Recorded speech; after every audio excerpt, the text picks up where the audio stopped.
হেই ছোট্ট ভাই ব্রাদার, কি অবস্থা সবার? আশা করি সবাই ভালো আছো। অঙ্কের ভয় এবার হবে জয়, তাই তো আবারও চলে আসলাম তোমাদের ষষ্ঠ শ্রেণীর আরও একটি অঙ্ক নিয়ে। পৃষ্ঠা নাম্বার 57 যদি লক্ষ্য করো তাহলে দেখবে যে অনুশীলনী 2.3-এর এই অঙ্কের অনুশীলনী ভিত্তিক যে অঙ্কগুলো ছিল তার একদম নিচে গেলে দেখবে যে নমুনা প্রশ্ন দেয়া আছে। ঠিক আছে, বহু নির্বাচনীয় প্রশ্ন। আগের বইগুলোতে এইগুলো ছিল তোমার অঙ্কের আগে বহু নির্বাচনীয় প্রশ্ন দেওয়া ছিল, আর নতুন 26 সালে যে বইটা তোমরা পেয়েছো সে বইতে দেখবা যে অনুশীলনী ভিত্তিক প্রশ্নর পরে শেষে এই অঙ্কগুলো দেওয়া আছে। ঠিক আছে, নমুনা প্রশ্ন। তো চলো দেখি এখানে কি বলছে। বলছে বহু নির্বাচনীয় প্রশ্ন 1 নম্বরে কি বলছে, 3:4 এবং 4:5-এর মিশ্র অনুপাত কোনটি? সো মিশ্র অনুপাত, গুরু অনুপাত, লঘু অনুপাত এগুলো কিন্তু আমরা অনেক আগেই শিখে ফেলেছি, তাই না? তার মানে মিশ্র করতে হয় কি করে আমরা জানি, তাই না? এই অনুপাতের দুইটা রাশি থাকে, একটা পূর্ব রাশি, এটা পূর্ব রাশি আর এটা উত্তর রাশি। সেমভাবে এই অনুপাতটারও এটা পূর্ব রাশি আর এটা উত্তর রাশি। মিশ্র করতে হয় কি করে? পূর্ব রাশির সাথে পূর্ব রাশির গুণ। এই অনুপাতটার এটা পূর্ব রাশি আর এই অনুপাতটার এটা পূর্ব রাশি, তাহলে পূর্ব রাশির সাথে পূর্ব রাশির গুণ, তাহলে 3-4 কত হয়ে যাবে 12 অনুপাত উত্তর রাশির সাথে উত্তর রাশির গুণ, তার মানে এটার সাথে এটার গুণ, তাহলে 4 আর 5, 4×5 20, তাহলে 12 আর 20 কোনটা আছে? এই যে 12:20, তার মানে এটা অ্যান্সার হবে। ওকে, ইজি কিন্তু, খালি জাস্ট একটু বুঝতে হবে, বুঝলেই কিন্তু একদম ইজি। তারপর যদি লক্ষ্য করো এখানে দেখো আমাদের কি বলছে 2 নম্বরে, যে 100 জন ছাত্রছাত্রীর মধ্যে ছাত্রী 60% হলে, এখানে আমাদের উদ্দীপক দিছে মানে 100 জন ছাত্রছাত্রী আছে তার মধ্যে 60% কি ছাত্রী। ওকে, আচ্ছা, তাহলে ছাত্রীর সংখ্যা 60 জন, তাহলে ছাত্রীর সংখ্যা 60 জন। হ্যাঁ, যদি বের না করতে পারো তাহলে 100 এর 60% কত হয় দেখো তো, 100 এর 60%, তার মানে 100 এর 60% মানে কি উপরে 60 আর নিচে পার্সেন্টের জন্য 100, এই 100 কেটে যাবে, এই 60 থেকে যাবে, তার মানে কত হয়ে যাবে 60। তার মানে এখানে বলছে ছাত্রীর সংখ্যা 60 জন, তার মানে এটা ঠিক আছে। ঠিক আছে, ছাত্র সংখ্যা 40 জন, যদি মোট হয় 100 জন, 100 জনের ভিতরে 60 জন যদি ছাত্রী হয় আর বাঁচলো 40 জন, সেই 40 জন কি অবশ্যই ছাত্র, তার মানে এটাও ঠিক। তাহলে ছাত্র অনুপাত ছাত্রী সমান কত?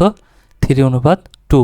এখানে কি বলছে, এখানে দেখো আগে কিন্তু দিয়েছে ছাত্র, তাহলে ছাত্র কতজন পাইছি আমরা এখানে 40 জন, তাই না? ছাত্র যদি আমরা দিই 40 অনুপাত কত আছে ছাত্রী কত 60, তাহলে হচ্ছে 60। এটাকে যদি আমরা কাটাকাটি করি, এটাকে যদি 20 দিয়ে দেই ভাগ দেই কত হবে বলো তো? 2। একে যদি 20 দিয়ে ভাগ দিই কত হবে? 3। তার মানে আমাদের অনুপাত হবে 2:3, কারণ ছাত্র আগে আসবে। ঠিক আছে, 2:3 হওয়ার কথা, কিন্তু এখানে কি দিছে 3:2, তার মানে কি ঠিক আছে? এটা কিন্তু ঠিক নাই, কারণ ছাত্র আর ছাত্রী মানে ছাত্রটা আগে আসবে, ছাত্রী পরে যাবে, তাহলে ছাত্র অনুপাত আগে আসবে, আগে হবে 2, তারপরে ছাত্রী অনুপাত যাবে, ছাত্রী হচ্ছে 3, কিন্তু উল্টানো আছে। ঠিক আছে, তার মানে এটা হবে না। জিনিসটা কি বুঝতে পারছো? কারণ ছাত্র অনুপাত ছাত্রী, এই যে এটা আসে ছাত্র অনুপাত ছাত্রী, এটা হলে ঠিক থাকতো, 2:3 থাকলে ঠিক থাকতো।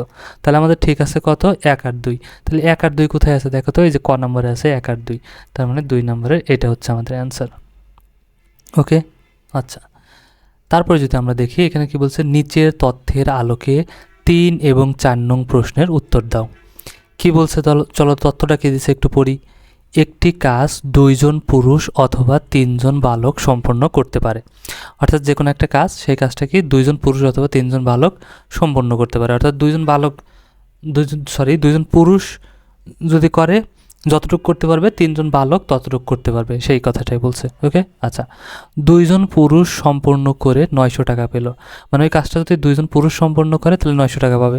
সেমভাবে 3 জন বালক যদি করে তাহলেও কিন্তু 900 টাকাই পাবে, কারণ ওই একটা কাজই এরা 2 জন মিলে করতে পারে, আর বালকের জন্য লাগে কয়জন? 3 জন, সেই কথা বলছে। আচ্ছা, এবার প্রশ্নে চলে যাই, চলো দেখো এখানে কি বলছে, 9 জন বালক কতজন পুরুষের সমান কাজ করতে পারে। এখন তাহলে 9 জন বালক কতজন পুরুষের সমান কাজ করতে পারে, তাহলে আমরা এখানে কি দেখছি, 3 জন বালক সমান কয়জন পুরুষ? 2 জন, তাহলে কিন্তু আমরা লিখতে পারি 3 জন বালক সমান 2 জন পুরুষ, তাহলে 1 জন বালক সমান কি হবে?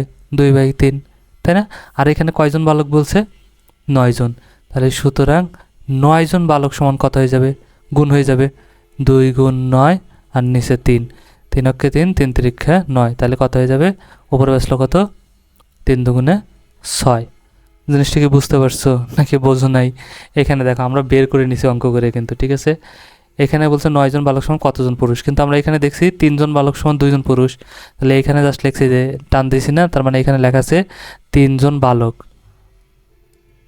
সমান 2 জন পুরুষ। ঠিক আছে, তাহলে 1 জন বালক সমান কয়জন পুরুষ, ভাগ হয়ে যাবে, 2 দিয়ে 3কে ভাগ দিছি। আর এখানে কয়ছে 9 কয়জন বালক, 9 জন। তাহলে 9 জন বালক সমান কয়জন পুরুষ, 1-এর সাথে 9 বড়, তাহলে 9 গুণ হয়ে যাবে, উপরে দিয়ে দিছি। ঠিক আছে, তাহলে 2 গুণ 9 আর ভাগ 3 ছিল, 3 দিয়ে 3কে ভাগ দিলে 1, 3 দিয়ে 9কে ভাগ দিলে 3। তাহলে নিচে 1 বাসছে, নিচের 1-এর তো কোনো দাম নাই।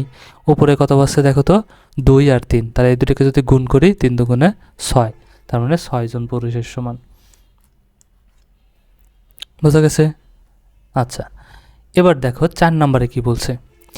বলছে যদি কাজটি 3 জন বালক সম্পন্ন করত তাহলে প্রত্যেক বালক কত টাকা পেত। আমাদের এখানে বলেই দিছে, কিন্তু এই যে 2 জন পুরুষ পাইছে কত টাকা, 900 টাকা। তার মানে 2 জন পুরুষ সমান যদি 3 জন বালক হয়, তার মানে এই 3 জন সম্পন্ন করলেও কয় টাকায় পেত, 900 টাকায় পেত, তাই না? তার মানে এখানে বলছে যদি কাজটি 3 জন বালক সম্পন্ন করত তাহলে প্রত্যেক বালক কত টাকা পেত। তার মানে এখন 3 জন পায় 900 টাকা, তাহলে 1 জন পায় কত টাকা বের করতে পারবো না?